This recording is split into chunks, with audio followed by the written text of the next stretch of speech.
This is the ninth show of the series of a brand new radio series. From Hollywood, we present the Stan Freburg Show. With the music of Billy May. Plus the songs of Peggy Taylor with Dawes Butler, June Foray, Peter Leeds, and Judd Conlon, Rhythm Airs. You may not find us on your TV, Because in case you did not know, we're being brought to you on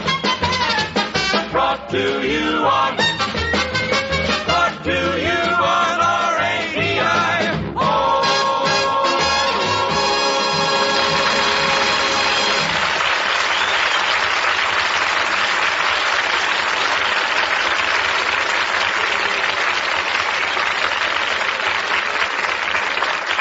Thank you very much, ladies and gentlemen, but do you know what this sound is?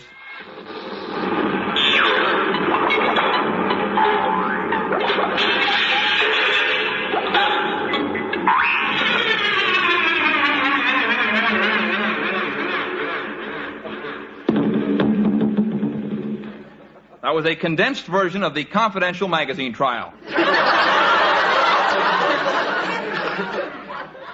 I just received a large airmail package this week. It was postmarked from northern India, and in it, of all things, was one orange sneaker, size 26. It could belong to only one man, or should I say beast, my very own Abominable Snowman friend from the Himalayas. If he'd sent two, it would have been a gift, but one made me know that he wanted to see me. It's kind of like being sent half a garbage scow. You have to match it up with the owner of the other half. So it was off to the Himalayas again.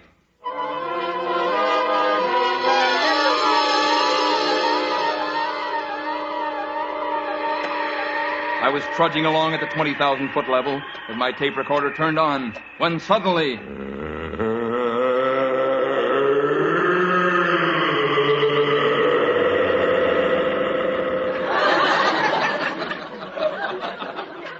Hello, Stan.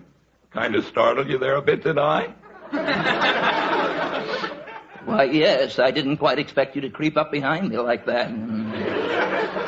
I notice you're affecting a bit of tremolando in your speech. Is that the newest thing stateside? No, it's just a little heart palpitation there. Nothing serious.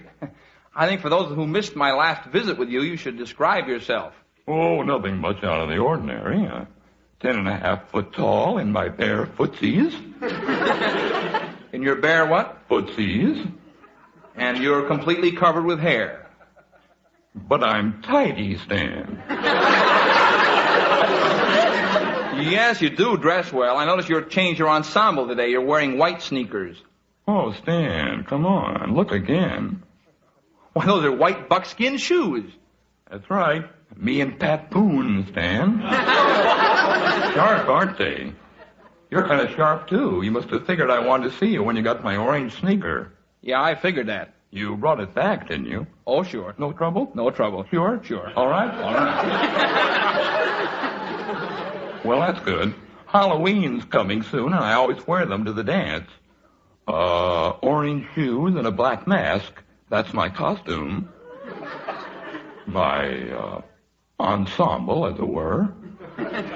You mean the Abominable Snowman have a dance? Oh, yeah. I hope you don't think I'm quibbling, but I still don't enjoy being called abominable. I don't know. I don't know. I guess I'm just picky. No, not picky. Oh, yes, I am being a little... No, you're not. No, what should I call you? Well, you could call me by my right name for a start. Glad to. What is it? You didn't give me your card last time. Oh, did I give you my business card? Wait a minute. Yeah, there it is. Here you are.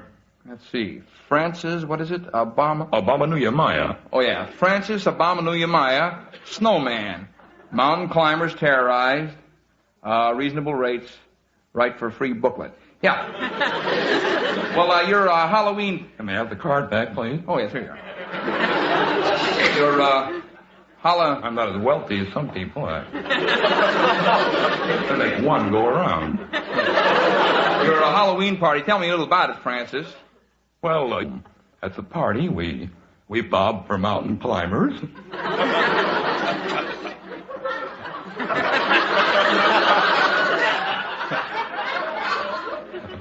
Pin the tail on the timber wolf. Live timber wolf?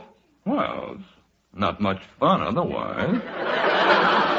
And you dance, do you? Oh, certainly. We have a sharp little combo. Oboe, English horn, 2 flageolets, and a schnakenspiel. A schnakenspiel, is it? Yeah, a local instrument. Frozen vipers, Stan. Frozen snakes, as it were. Yes, they're tuned. They sound a little like woolen orchestra bells. You can only play them after the cold sets in or you get bit. Yeah, well, let's get back to the orange sneaker. Why did you send it? Well, Stan, I got myself engaged. Engaged? Well, congratulations.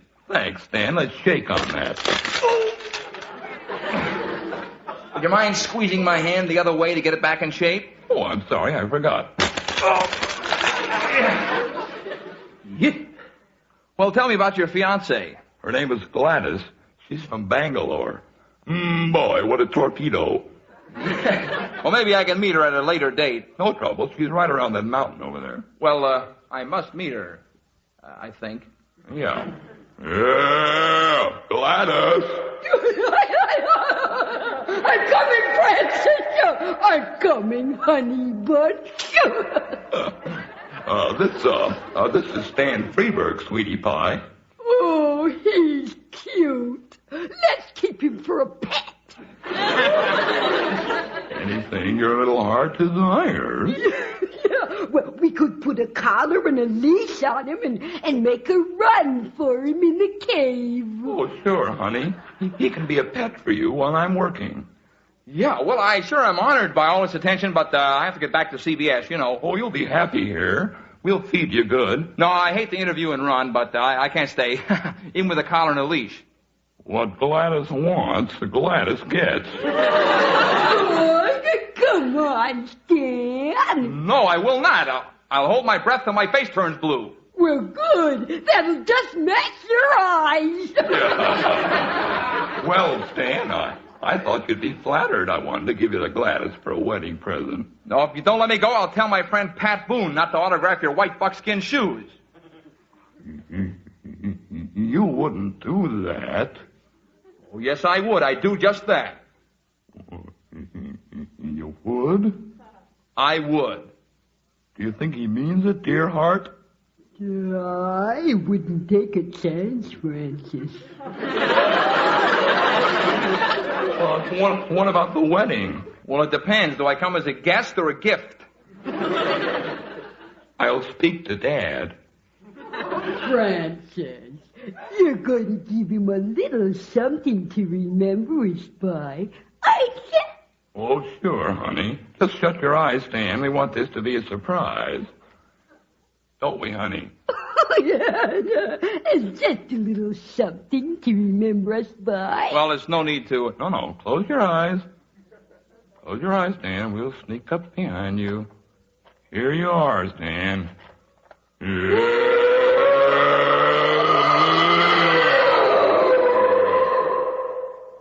And that is how I left my dear friends, Gladys and Francis Abominable.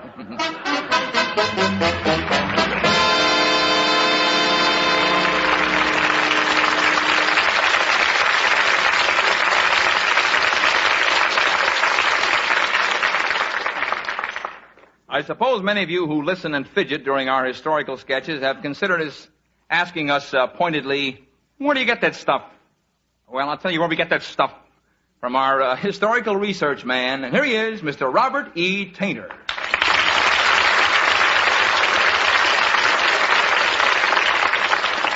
Well, Bob. Just call me Mr. Tainter, Stan. All righty. Well, Mr. Tainter, I know we've covered part of it before, but would you mind if we sort of ran over your background once more? Not at all, Stan. My background is there for anyone to tromp on. But kindly watch those hobnailed shoes. I'm a little sensitive around 1943. I see. And in 1943, you were... Into the Mike Wallace routine right off, eh? Well, Nosy, In 1943, I was in Germany getting my kicks in the Gestapo. Well, that must have been nice. Well, it was different, Stan. Different. Change of pace never hurt anyone. Never hurt anyone. Couldn't hurt. In going through their files, Stan, I came upon this sidelight to our own Revolutionary War. Naturally, it was marked top secret, confidential, not the magazine. Oh, yeah. Classified material. Real hush-hush, huh? It wasn't even leaked to Drew Pearson. Think of that. No, this report was dated January 1780 in New Jersey from the commander of Hessian Expeditionary Forces on the banks of the Delaware. 1780. Look, you're not suggesting there was any hanky-panky about Washington crossing the... I think we better forget this week's expose, Mr. Tainter. The DAR plays rough, you know. Now, don't worry. Rough. Stan, General Washington is as clean as the bomb. You remember, Stan, the famous painting showing Washington crossing the Delaware? Clean as the bomb. Yes. Pretty darn clean. Yeah, that is. Yes, I remember the painting. It was my favorite. Well, what actually happened that cold, blustery day was this, Stan. Martha and George. Yes.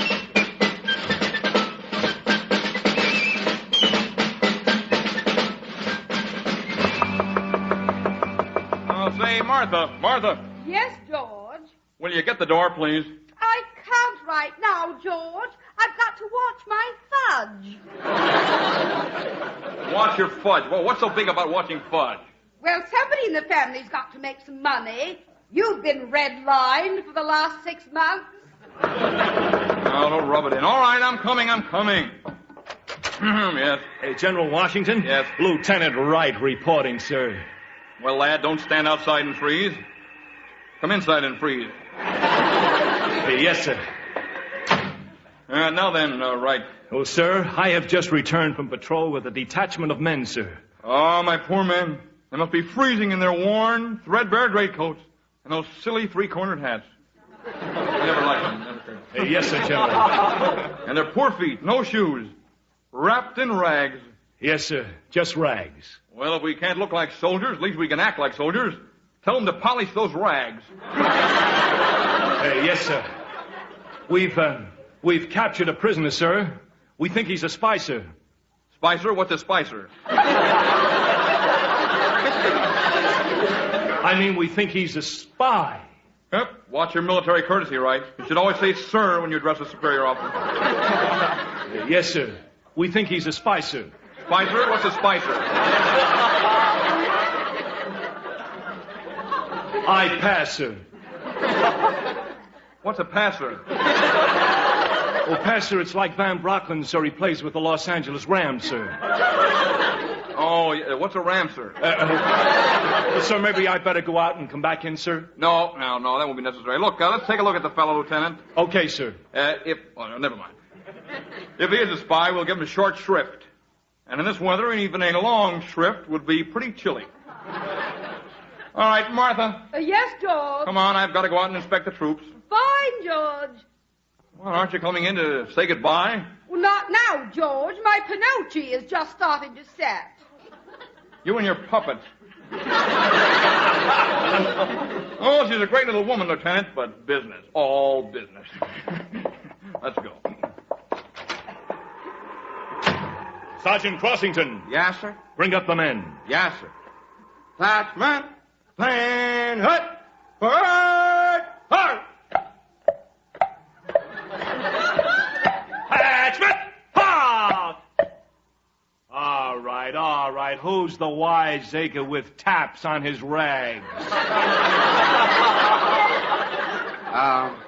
That's me, sir, Lieutenant, sir. Nailed on some taps. Nailed on some taps? What in the world for, Crossington? Well, General, sir, once in a while I start to break into a little soft shoe routine. You know, to keep me warm. But nailing them on, doesn't it hurt? No, sir. Only when I do splits. Well, take the men down to the river, Sergeant Crossington. Get the boats ready. Lieutenant Wright and I will interrogate the prisoner. Yes, sir. All right? That's meant for the right flank forward. Up, 2, 3, 4, up.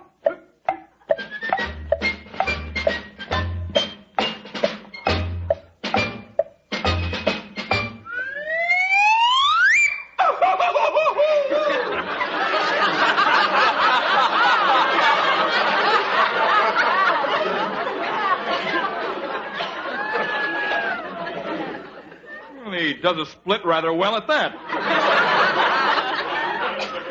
Very nice. All right, prisoner, step forward and give an account of yourself. Jawohl, General. Ho. This must be the place. General Washington. Well, right? Right, yes. Well, we start painting right away. Painting what? General, you are getting ready to cross the Delaware. This is a historic moment. I got to paint it. How do you know it's a historic moment? I looked in the back of the book, yeah. You're a painter, are you? Jawohl. I am Heinrich Flugelmann, painter. Well, we're under the impression that you're Heinrich Flugelmann, spy. What do you think of that? It's a pretty thick accent you got. Well, it's the thinnest I could get. What are you, German? Ugh, nein. Austrian? Nein. Dutch? Nein. Burlesque? Nein. I am a Swiss. A Swiss? Yeah, that way we don't offend nobody.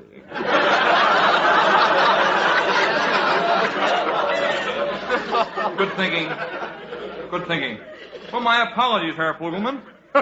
You thought, General Washington, you thought I was a Hessian Spicer. Spicer? What's a Spicer? He plays football for the Los Angeles Rams. Now come with me, General, to the river. We start painting that great historical masterpiece, Washington crossing the Delaware.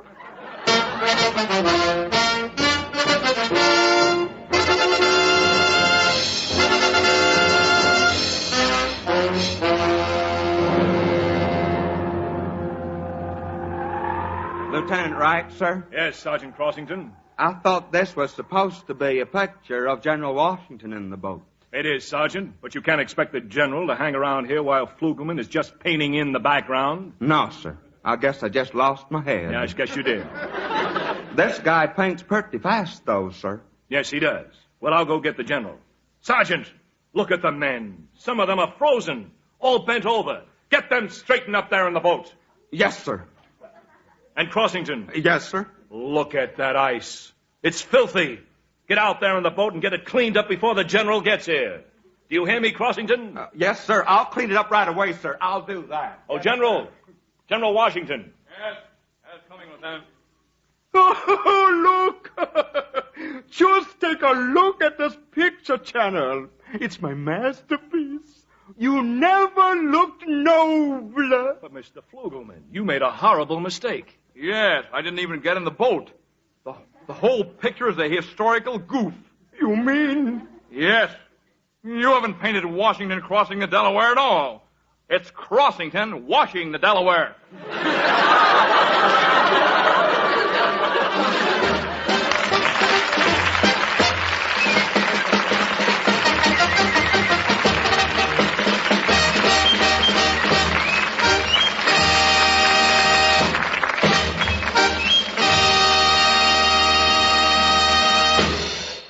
Gosh, Stan Freburg, that story was disillusioning. Oh, well, Peggy Taylor, do you believe everything you hear on the show? Why, everything, Stan. Everything. Good. Now, what are you going to sing? Oh, I don't know. Why don't we sing a duet? The boys have Gordon Jenkins' new song, I Can't Sleep, there on the music stands. Huh? Well, let's take advantage of that fact and sing it. Honey? Yeah? What? I can't sleep. What's the matter now? I can't sleep. Well, let me show you how. I wish you would. It's as easy as pie. I can't sleep. You just close one eye I'll try anything. Then the other eye. No, doesn't mean a thing. Count to 1,000 by 2. I'll never make it.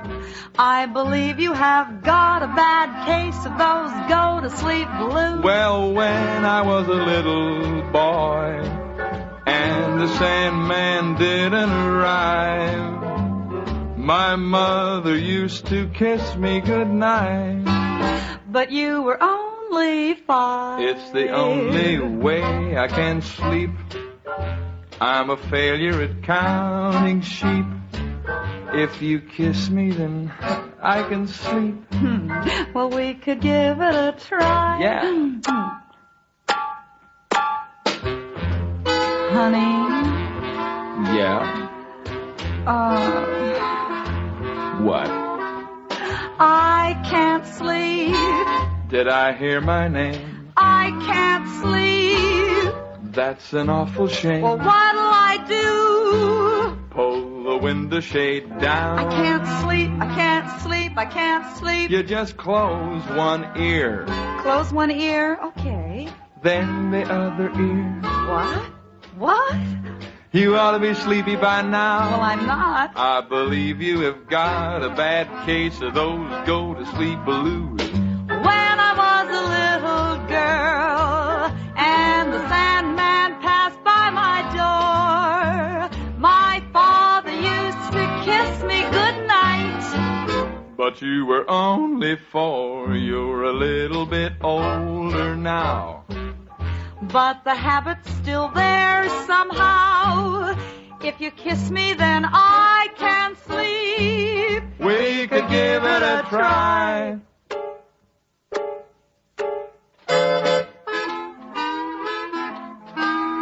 Good night.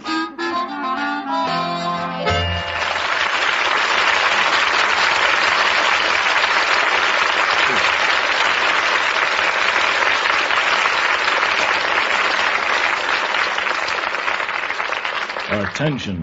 Through a new electronic discovery, we are able to pick up the first television program actually being broadcast by Moon people. Take it away, Moon.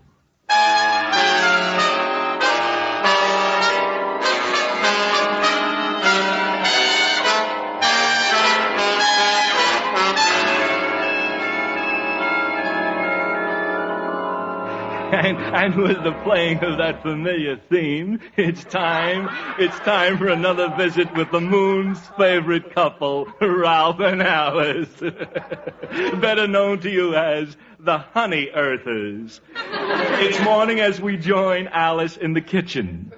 Oh, the earth shines bright in my... Sit down and eat your breakfast, Ralph. All right, Alice, what do we got? It's a new atomic cereal, Ralph, called Nuclear Nibbles. Comes in a lead box. Okay, dump some in my bowl. Ow, ow, ow! You dropped the box on my foot. Which foot? How do I know? I'll take off my shoes and see. Huh? Huh? Huh? Alice, look at my poor toe. I can see, Ralph. I've got an eye, you know.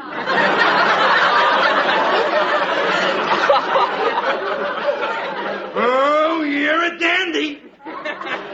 One of these light years, Alice. One of these light years. Pow! Right in the antenna. Oh, Ralph. I may lose a toe. So what? So what? It takes a half an hour to grow a new one.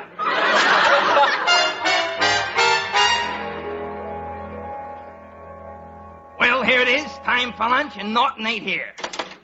Hello, hello. All right, stop shouting in my ear, Norton. Well. How's it going now, Ralphie boy?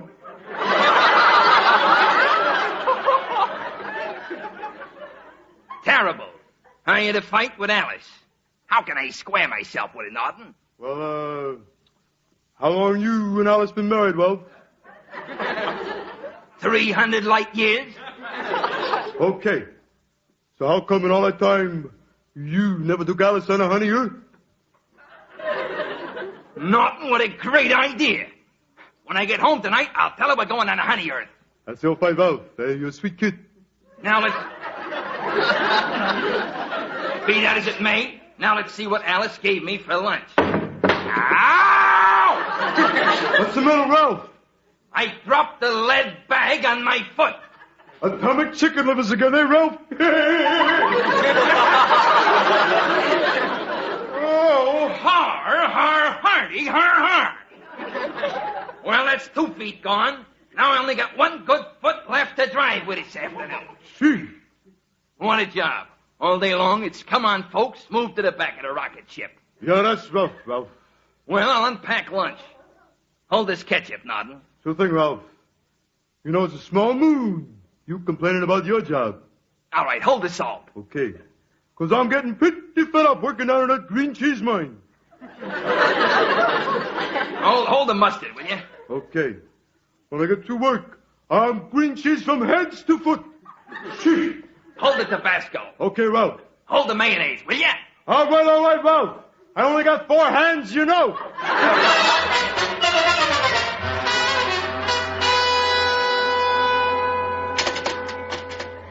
Alice! I'm here, Ralph. Hello, Ed. Alice. Sit down, Alice. Alice, we've been married a long time, and I got a little surprise for you. Didn't you always say you wanted to go on a honey earth? Yes. Go get your suitcase. Oh, Ralph, you mean... Certainly. Norton ain't got nothing to sit on.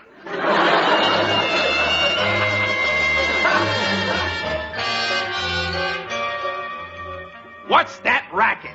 It's an organ grinder. Outside the window, Ralph. Hey, looky there on the windowsill. A little earthman on a string with a tin cup. Gee, look at him. He's got 2 legs, 2 arms. 2 eyes, 2 ears, a mouth and a nose, and a pinstripe suit. And only 1 head. Take a look, Norton. I can't look at him, Ralph. He's too gruesome.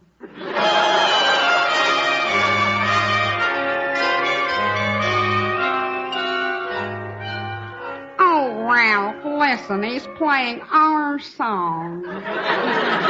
That's right. And you know what? You're the greatest. Come here, you.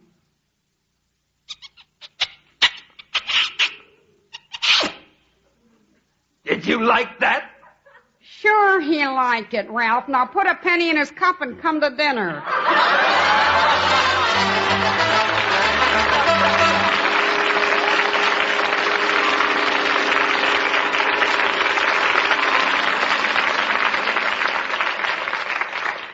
Thank you. Well, we're still having trouble in presenting tap dancing around the world. As you know, we want to get all the people in the world tap dancing together at a given moment. But we've run into a little snag. Meanwhile, we'll all be back next week with many surprises, including a vocal group called the Toads, who are going to help me sing Shaboom. Meanwhile, if you'd like to see our show, just write CBS Radio, Hollywood, California for tickets. Until next week, this is Stan Freburg saying thanks for being with us. God bless you and good night.